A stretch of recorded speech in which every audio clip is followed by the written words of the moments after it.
தள்ளுபடிக்கு பின்னால் மீண்டும் அதில் ஒரு புதிய வியாகானத்தை வகுத்து கொண்டு முறையாக இந்த அறிவிப்பு இல்லை என்று மீண்டும் சிங்கிள் பெஞ்சில் சென்றார்கள். அதன் பிறகு ஜெயச்சந்திரன் நீதியரசர் அவர்களுடைய தீர்ப்பு அண்மையிலே 16ஆம் தேதி கிடைக்க பெற்ற போது உறுதியாக சொன்னார், இந்த கல்லூரிகள் தொடங்கப்பட்டது நியாயமானது, முறையானது என்று அன்றைய தமிழக முதல்வருடைய கருத்திற்கு வலு சேர்த்திருக்கிறது இன்றைக்கு நீதிமன்றம். நான் இதில் கேட்க விரும்புவதெல்லாம் 10 கல்லூரிகளில் 2 கல்லூரி கட்டிடங்கள் கட்டி முடிக்கப்பட்டுவிட்டன. மீதம் திருச்செந்தூர் கோயில் சார்பிலேயும் அர்த்தநாரீஸ்வரர் திருக்கோயில் சார்பிலேயும் கட்டப்பட வேண்டிய கல்லூரி கட்டடங்கள் கட்டப்படுமா? அப்பொழுது அறிவித்த அந்த 6 கல்லூரிகள் கடையம், லால்குடி, வேலூர் போன்ற மாவட்டங்களில் அறிவிக்கப்பட்ட அந்த 6 கல்லூரிகளும் இந்த ஆட்சியிலே கட்டப்படுமா? அதோடு நீதியரசர் தீர்ப்பிலே ஒன்றை குறிப்பிட்டிருக்கின்றார். அந்தந்த திருக்கோயிலின் சார்பில் நிதி இருந்தால் கல்லூரிகளை கட்டலாம், இல்லை என்கின்ற போது நிச்சயமாக அரசு அதற்கு உதவி செய்ய முன்வர வேண்டும் என்று வரலாற்று சிறப்புமிக்க தீர்ப்பு இது. எங்கள் முதல்வர் 10 கல்லூரியுடைய கனவை இந்த ஆட்சி நிறைவேற்ற வேண்டும் என்று இந்த நேரத்தில் கேட்டுக்கொள்கிறேன். பலர் நான் முடிச்சிடறேன், ஒன்னையும் தப்பாவே பேசல, நீதிமன்ற தீர்ப்பு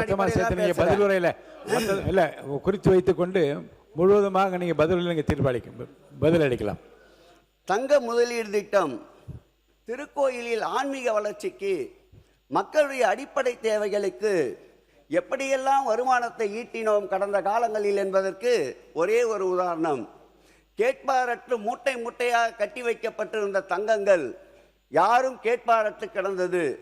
அந்த தங்கங்களை 3 நீதியரசர்கள் கொண்ட குழு அமைத்து 3 மண்டலங்களாக பிரித்து அந்த தங்கத்தினுடைய பலமாற்று பொன்னினங்கள் எந்தெந்த தெய்வத்திற்கு காணிக்கையாக வந்ததோ அந்த தெய்வங்களுக்கு பயன்படுத்த முடியாத தங்கங்களை நீதியரசர்களை வைத்து முழுமையாக அதை வீடியோ பதிவு செய்து அந்த தங்கத்தை பிரித்து அந்த தங்கத்தை இங்குள்ள பாரத ஸ்டேட் வங்கியின் வாயிலாக ஒன்றிய அரசுக்கு சொந்தமான மும்பையிலே இருக்கின்ற தங்க உருக்காலைக்கு அனுப்பப்பட்டு கொண்டு போகின்ற தங்கத்தினுடைய அளவு எவ்வளவு, உருக்காலைக்கு பிறகு கிடைக்கின்ற தங்கத்தின் அளவு எவ்வளவு என்ற சான்றிதழோடு இதுவரையில் திருக்கோயிலுக்கு சேர்த்த தங்கத்தினுடைய அளவு 1111 கிலோ.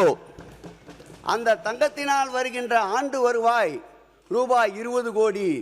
இப்படி ஆட்சி அதிகாரத்தில் இருக்கின்ற பொழுது இறைவனுக்கு சொத்து சேர்த்து அந்த சொத்தின் வாயிலாக இறைவனுக்கு திருப்பணியை செய்த ஒரு அரசு உண்டென்றால் அதுதான் திராவிட மாடல் அரசு, திராவிட ஆன்மீக மாடல் அரசு. மாண்புமிகு பேரவைத் தலைவர் அவர்களே, இந்த சபையில் பல நேரங்களில் காணோம் என்ற வார்த்தையை நாம் கேள்விப்பட்டோம்.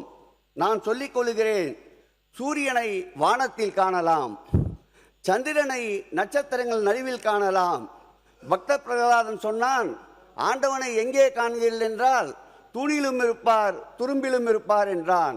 அந்த வகையிலே திராவிட மாடல் ஆட்சியிலே ஆன்மீகத்தில் உருவாக்கப்பட்ட பக்தர்களுடைய நன்மைகள், அது உருப்பசி ஓவாபிசி என்ற பசி போக்கின்ற அன்னதான திட்டம் என்றாலும் சரி, கட்டணமில்லாத இலவச திருமணம் என்றாலும் சரி, அது விளக்கு பூஜை என்றாலும் சரி, அது மருத்துவ மனைகள் என்றாலும் சரி, எங்கெல்லாம் லட்சக்கணக்கான மக்கள் பக்தர்கள் பயன்பெற்றார்களோ அங்கெல்லாம் எங்கள் உயிரினும் மேலான திராவிட மாடல் ஆட்சியுடைய நாயகனை காணலாம் காணலாம் காணலாம் என்று பதிவு செய்கிறேன். மாண்புமிகு பேரவைத் தலைவர் அவர்களே, இந்த ஆட்சி ஏற்பட்டவுடன் நிதிநிலை அறிக்கையிலே குறிப்பிட்டிருந்தீர்கள். குறிப்பாக சொல்ல வேண்டும் என்றால் கொள்கை விளக்க குறிப்பிலே கூட குறிப்பிட்டிருந்தீர்கள். பக்கம் 281 3000 கோயில்களுக்கு திருக்குடம் முழுக்கு என்று. ஆம், திராவிட மாடல் ஆட்சி ஏற்பட்ட பிறகு இதுவரையில் 4641 திருக்கோயில்கள் தேர்தல் அறிவிப்புக்கு முன்பு வரையில் குடமுழுக்கு நடத்தினோம். நீங்கள் குறிப்பிட்டிருக்கின்ற இந்த கொள்கை விளக்க குறிப்பில் 281 கோயிலுக்கு குடமுழுக்கு நடத்தினோம் என்று கூறியிருக்கின்றீர்கள். ஒட்டுமொத்தமாக பார்த்தால் 4930 திருக்கோயிலுக்கு திராவிட மாடல் ஆட்சியில் விதைக்கப்பட்ட விதைதான் இன்றைக்கு மரமாக வளர்ந்து குடமுழுக்கு கண்டிருக்கிறது என்பதை பதிவு செய்கிறேன். இதிலும் ஒரு பின்னடைவு. நாங்கள் ஆட்சி பொறுப்பில் 5 ஆண்டுகளில் 4930 என்றால் நீங்கள் 5 ஆண்டுகளில் 3000 என்று அறிவித்திருக்கின்றீர்கள். இந்த 3000ஐயும் கணக்கிட்டு பார்த்தால் திராவிட மாடல் ஆட்சியில் 12630 திருக்கோயில்களுக்கு நாங்கள் எஸ்எல்சி அனுமதியை வழங்கியிருக்கின்றோம். நீங்கள் ஏற்றுக்கொண்டிருக்கின்ற இந்த 3000 திருக்கோயில்கள் அதிலே வருகிறதா அல்லது அது இல்லாமல் தனியாக நடத்த போகின்றீர்களா? மாண்புமிகு அமைச்சர் பேரவைத் தலைவர் அவர்களே, 3000 கோயிலுக்கு திருக்கூட முழக்கு செய்யப்படும் என்ற அறிவிப்பு இந்த ஆட்சியின் பின்னடைவு என்று மாண்புமிகு உறுப்பினர் அவர்கள் மென்ஷன் பண்ணி சொல்லியிருந்தாரு. ஒரு விஷயத்தை இங்கே தெளிவுபடுத்த விரும்புகிறேன். கடந்த 5 ஆண்டுகளில் 2494 திருக்கோயில்களுக்கு திருப்பணிகளை பொதுநல நிதியில் செய்வோம் என்று அதற்கான திட்டங்களை எல்லாம் தீட்டிவிட்டு இன்றைக்கு நீங்கள் பார்த்தீங்கன்னா அந்த மொத்த மதிப்பீட்டில் இன்னும் 392 கோடி நிலுவையில் இருக்கிறது. திரும்ப செலுத்தாம நிலுவையில் இருக்கிறது. அதில் முழுமையாக திருப்பணிகள் முடிந்த கோயில்கள் இருக்கிறது, பாதியில் திருப்பணிகள் நிற்கக்கூடிய கோயில்கள் இருக்கிறது, இன்னும் துவங்கப்படாத பணிகள் இருக்கிறது. அப்போ ஏறத்தாழ 400 கோடி ரூபாய் அளவுக்கு திருப்பி செலுத்த வேண்டிய தொகை நிலுவையில் இருக்கிறது. அது மட்டும் இல்லாமல் கடந்த 5 ஆண்டுகள் சட்டமன்ற அறிவிப்பு எடுத்து பார்த்தீங்கன்னா 2021-22 முதல் 2025-26 வரைக்கும் மொத்தம் 844 சட்டமன்ற அறிவிப்புகளை மாண்புமிகு உறுப்பினர் அவர்கள் முன்னாள் அமைச்சராக இருக்கும்போது வழங்கியிருந்தார். அந்த அறிவிப்புகளை பொறுத்த வரைக்கும் ஏறத்தாழ இன்றைக்கு மட்டும் பார்த்தீங்கன்னா நம்ம நடத்த 79 அறிவிப்புகள், அந்த அறிவிப்புகளில் 79 அறிவிப்புகள் சுமார் 418 கோடி நிதி இல்லாமல் துவங்கப்படாத நிலையில் இருக்குது. அப்போ வெறும் சட்டமன்ற அறிவிப்புக்காக எண்ணிக்கையை கூட்டி அறிவித்து விட்டு அதையெல்லாம் எங்களை கேன்சல் பண்ணக்கூடிய இடத்துக்கு தள்ளிவிடாம என்ன செய்ய முடியுமோ நிதிநிலையை கருத்தில் கொண்டு அதை தெளிவாக அறிவித்திருக்கிறோம். 3000 என்பதை முதலில் நாங்கள் முடித்துவிட்டு அதற்கு பிறகு 4000 என்ன 5000 என்ன முடிஞ்சா 6000 கூட நாங்கள் செய்வோம். ஆனால் வாக்குறுதியில் ஒன்று கொடுத்துட்டு அடுத்து அதை கேன்சல் பண்ணக்கூடிய சூழலுக்கு நிச்சயமாக எங்களுடைய ஆட்சி இருக்காது. மாண்புமிகு உறுப்பினர் பி.கே. சேகர் பாபு அவர்கள். நான் லாவாணி பாட விரும்பவில்லை. நீங்கள் அறிவித்த அறிவிப்பில் தெளிவாக சொல்லியிருக்கீர்கள் 5 ஆண்டுகளில் 3000 கோயில்களில் நாங்கள் திருப்பணி செய்வோம் என்று. அதைத்தான் நான் சுட்டி காட்டினேன். நீங்கள் ரத்து செய்ய பணிகள் அனைத்தும் மக்கள் நல பணிகளுக்காக இந்த ஆட்சியிலே விடப்பட்ட டெண்டர்கள். அதை பற்றி எங்களுக்கு கவலை இல்லை, அதை மக்கள் பார்த்து கொண்டிருக்கின்றார்கள். மாண்புமிகு பேரவைத் தலைவர் அவர்களே, இந்த ஆட்சியில்தான் அமைச்சர் அவர்கள் கடந்த முறை சட்டமன்றத்திலேயே நான் சொன்னேன், 500 பேர் கூட வராத இடத்திற்கு எதுக்கு மல்டி லெவல் கார் பார்க்கிங், அதை மக்களே கேட்கலன்னு சொன்னேன். அது போன்ற திட்டங்களை தான் நம்ம இன்றைக்கு இன்னும் ஆரம்பிக்காத நிலையில் இருக்கும்போது நம்ம அதை கேன்சல் பண்ணியிருக்கோமே தவிர்த்து மக்களுக்கு பயன்படக்கூடிய திட்டங்களை நம்ம எங்கேயுமே கேன்சல் பண்ணல. அதோட இன்னொன்னையும் சொல்றேன், எந்த அளவிற்கு இன்னும் நிதி சுமையில் இருக்கும்போது பணம் திரும்ப வர வேண்டியது இருக்குன்னா, நகைச்சுவையாக ஒரு விஷயத்தை சொல்கிறேன். நம்முடைய பாடநூல் கழக வாரியத்தினுடைய தலைவர் என்னுடைய அன்பிற்குரிய சகோதரர் அண்ணன் லொயாலா மணி அவர்கள் அனைவருக்கும் தெரியும். எப்போவுமே எனக்கு ஃபோன் பண்ணார்னா அன்பா சாப்பிட்டியா, என்ன பண்ணுற, ஏது பண்ணுறேன்னு கேட்பாரு. இப்போல்லாம் உன் துறையில் ஒரு 58 லட்சம் எனக்கு பெண்டிங் இருக்குது, அதை எப்போ கொடுப்பேன்னு கேட்டுக்கிட்டு இருக்கிறாரு. அந்த அளவிற்கு நிறைய இடங்களில் திருப்பி தர வேண்டிய பணத்தொகை இருப்பதனால தான் நாம் இந்த நிதி நிலைமையை கருத்தில் கொண்டு நம்ம அந்த 5 வருஷத்துக்கான திட்டங்களை எண்ணிக்கையை நம்ம சொல்லியிருக்கிறோம். இதை இந்த இடத்துல நான் தெளிவுபடுத்த விரும்புகிறேன். உறுப்பினர் பி.கே. சேகர் பாபு அவர்கள்.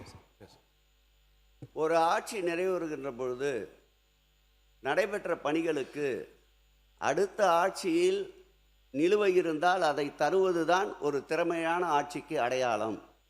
எங்களை பொறுத்தளவில் எங்களுடைய ஆட்சியில் திராவிட மாடல் நாயகன் மீது வைத்த நம்பிக்கையில் அவருக்கு ஒன்றை சொல்லிக்கொள்ள விரும்புகிறேன். 2000 கோடி ரூபாய் அளவிற்கு உபயதாரர் நிதி மாத்திரம் எங்கள் ஆட்சியின் மீது நம்பிக்கை வைத்து வரப்பட்ட நிதி. அந்த நிதி அதேபோல் திருக்கோயிலுடைய வருவாயை எப்படியெல்லாம் பெருக்கினோம் என்பதற்கு உதாரணம், நிலுவையிலே இருந்த 570 கோடி ரூபாயை வாடகை நிலுவை பாக்கியை திருக்கோயிலுக்கு கொண்டு வந்து சேர்த்த பெருமை மாண்புமிகு திராவிட மாடல் ஆட்சிக்கு உண்டு. அன்னதான திட்டத்திற்கு சுமார் 300 கோடி அளவிற்கு பொதுமக்கள் பங்களிப்பை கொண்டு வந்து சேர்த்த ஆட்சி எங்கள் ஆட்சி.